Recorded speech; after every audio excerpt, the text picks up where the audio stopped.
नमस्कार विद्यार्थियों, मेरा नाम डॉक्टर चंद्र प्रकाश शर्मा है।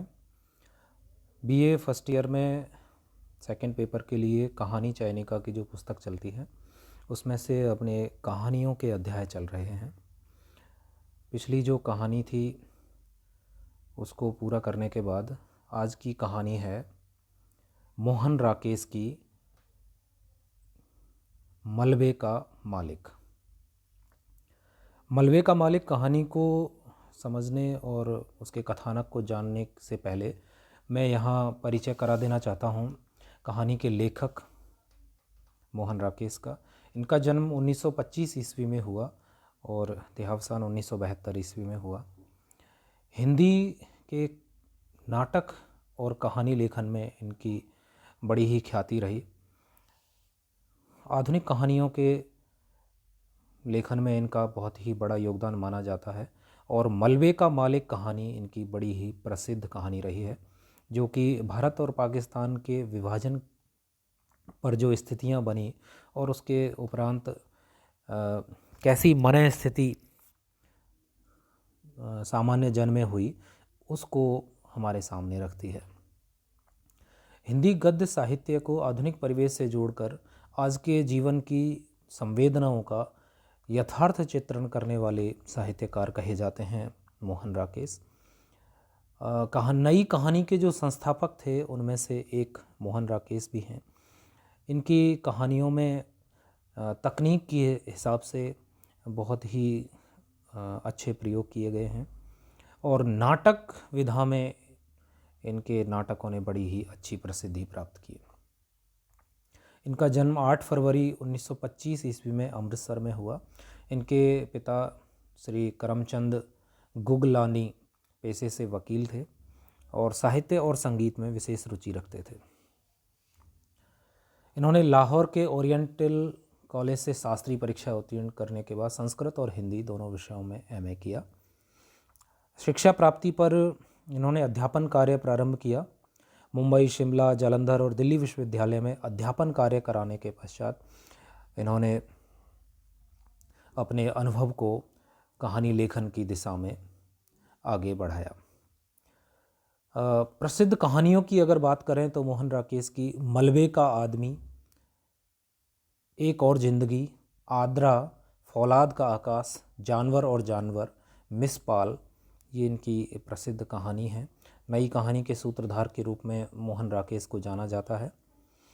कहानी संकलन के नए बादल, जानवर और जानवर, आज के साए, फौलाद का आकाश, क्वार्टर, ये इस नाम से इनके कहानी संकलन प्रकाशित हुए हैं।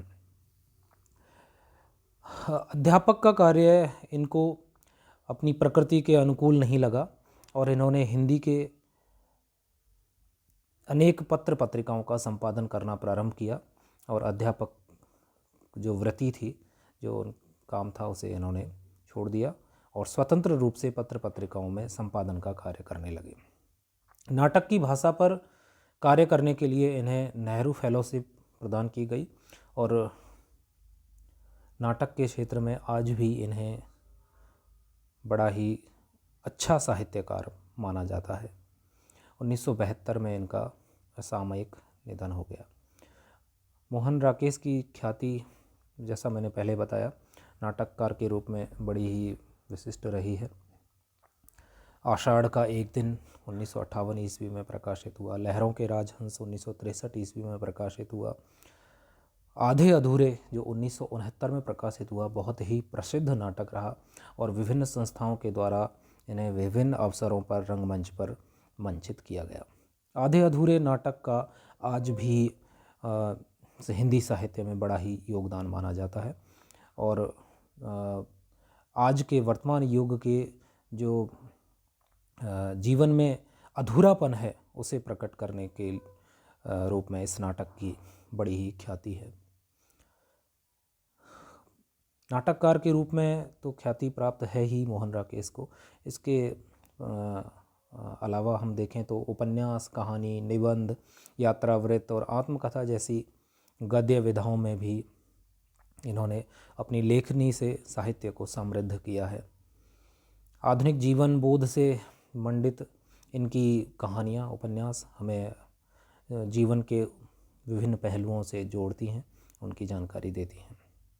इन्होंने कहानी की पुरानी परिपाटी से हटकर नई कहानी की स्थापना का कार्य किया। उपन्यास के रूप में जटिल मानव जीवन के जो द्वंद्व होते हैं, मानसिक चरित्र जो उभर कर आते हैं, उनको इन्होंने सफल रूप में चित्रित किया।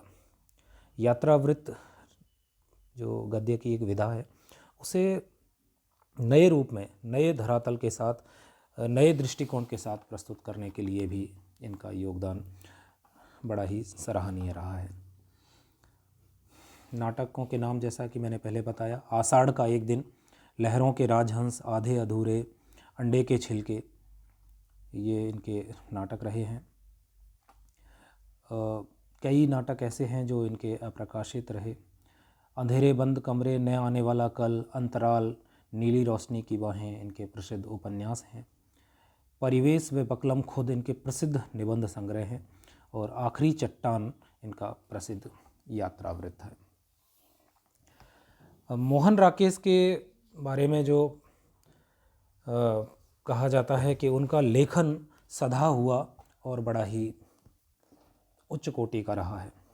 आषाढ़ का एक दिन कालिदास जो एक साहित्यकार हैं, साहित्यकार की रचनाशीलता पर आधारित है कि किस प्रकार एक कवि अपने परिवेश से उखड़कर कटकर दूसरी जगह स्थापित होने में कितनी कठिनाई महसूस करता है। उस साहित्यकार की पीड़ा को हमारे सामने आषाढ़ का एक दिन नाटक प्रस्तुत करता है।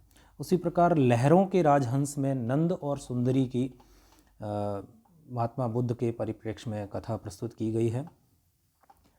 सुंदरी नारी सौंदर्य को आकर्षण का चरम बिंदु मानती है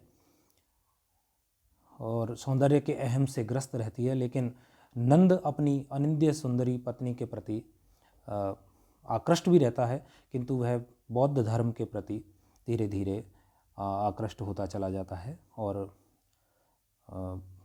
गृहस्थ जीवन का परित्याग करता है। आधे अधूरे जो नाटक है वह मध्यम वर्गीय जीवन को हमारे सामने रखता है कि कैसे व्यक्ति परिवार में सबके साथ होते हुए भी एक दूसरे से आधे अधूरे रूप में जीवन जीते हैं। और जो नायिका इसमें चित्रित की गई है सावित्री, वह कई पुरुषों के साथ अपने आप को ढालने का प्रयास करती है, देखती है जोड़कर, लेकिन वह अंत में यही पाती है कि सब एक से हैं, सब आधे अधूरे हैं। आज की जो हमारी कहानी है वह है मलबे का मालिक। जैसा कि मैंने बताया कि यह विभाजन की जो त्रासदी थी, भारत और पाकिस्तान जब दो अलग अलग देश बने स्वतंत्रता पश्चात, तो उस विभाजन से मानव समाज को, मानव जाति को किस प्रकार त्रास भोगना पड़ा, किस तरह की वेदना झेलनी पड़ी, उस वेदना को ये हमारे सामने रखती है। मलबे का मालिक कहानी हिंदी की श्रेष्ठतम कहानियों में गिनी जाती है। इस कहानी में मोहन राकेश ने भारत विभाजन की पीड़ा को बड़ी ही मार्मिकता के साथ उभारा है।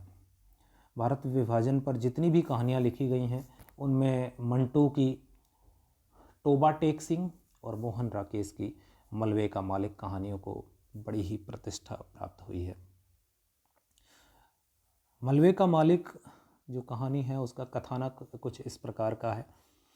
रखे पहलवान और बुढ़े गनी की कहानी होते हुए भी यह केवल उन्हीं की कहानी नहीं है, बल्कि यह विभाजन की विभीषिका के बचे हुए उस मलबे की कहानी है जो हमारे समाज में आज भी ज्यों का त्यों पड़ा है और जिसकी चौखट की सड़ी लकड़ी के रेसे झड़ रहे हैं। इस कहानी का रचाव सांकेतिक और विषय के निर्वाह में संयम है। मूल्यभंग और निर्माण की प्रक्रिया के बीच की कहानी है। कहानी में मलबा ही टूटते संबंधों और बिखरते मूल्यों की कहानी सुना देता है। रखे पहलवान की तरह ही हमारे समाज का एक वर्ग आज भी बिखरे मूल्यों के मलबे पर अपनी जागीर समझ कर बैठा है, जबकि सच्चाई यह है कि यह मलबा न तो उसका है न गनी का है। मलबे का मालिक जो कहानी है, इसमें गन्नी जो कि अब पाकिस्तान में जाकर रहने लग गया है, वह जब एक अपने पुराने घर हिंदुस्तान में जो कि अमृतसर में तंग गलियों में बना हुआ है, उसे देखने की लालसा लिए जब भारत लौटता है, तो वह अपने घर की जगह मलबे का ढेर पाता है और उस मलबे के ढेर के मालिक के रूप में रखे पहलवान उस जगह पर नजरें जमाए बैठा मिलता है। पूरे दृश्य को हमारी आंखों के सामने एक जीवंत रूप में मोहन राकेश प्रस्तुत कर देते हैं कि वह विभाजन के समय की जो वारदातें हैं वो कैसे इंसान को, उस इंसानियत को झकझोर देती हैं, जहाँ मिलजुल कर रहने वाले दो धर्मों के, दो समुदायों के परिवार आपस में एक दूसरे के साथ खुशियाँ और सुख बांटते थे, वो इस त्रासदी के समय कैसे अपने आप को निरीह महसूस करते हैं। गनी के बेटे, पुत्रवधू और नाती को जलाकर ख़त्म कर दिया जाता है दंगाइयों द्वारा, और जो रखे पहलवान आज उस मलबे का मालिक बनकर के बैठा है, वो उसी के द्वारा ये सब किया जाता है। किंतु आज वह उस बूढ़े गनी को देख करके बड़ा ही विवश हो जाता है, दुखी हो जाता है, किंतु फिर भी वह उस ज़मीन पर अपनी निगाहें जमाए रहता है। कहानी का कथानक ताना बाना उस परिप्रेक्ष्य को हमारे सामने रखता है जब विभाजन के बाद की दंगाई चालू हो गई थी। उस समय के परिप्रेक्ष्य को हमारे सामने ये कहानी इतने संयमित और इतने मनोभावों के साथ प्रस्तुत करती है कि निश्चय ही हम इस कहानी को पढ़ते ही हमारी आंखें नम हो जाती हैं और हम उस त्रासदी को अपने सामने दृश्य रूप में पाते हैं कि किस प्रकार विभाजन की पीड़ा ने लोगों को चोट पहुंचाई, ठेस पहुंचाई। विद्यार्थी सभी इस कहानी को अच्छे से पढ़ें, इसका कथानक अच्छे से समझें, इसके मनोभावों को, इसके पीछे के जो उद्देश्य हैं कहानी के, उन सबको जानने का प्रयास करें। इससे संबंधित जो भी प्रश्न उत्तर होंगे वो मैं अगले अध्याय में बताऊंगा। आज के लिए इतना ही। धन्यवाद।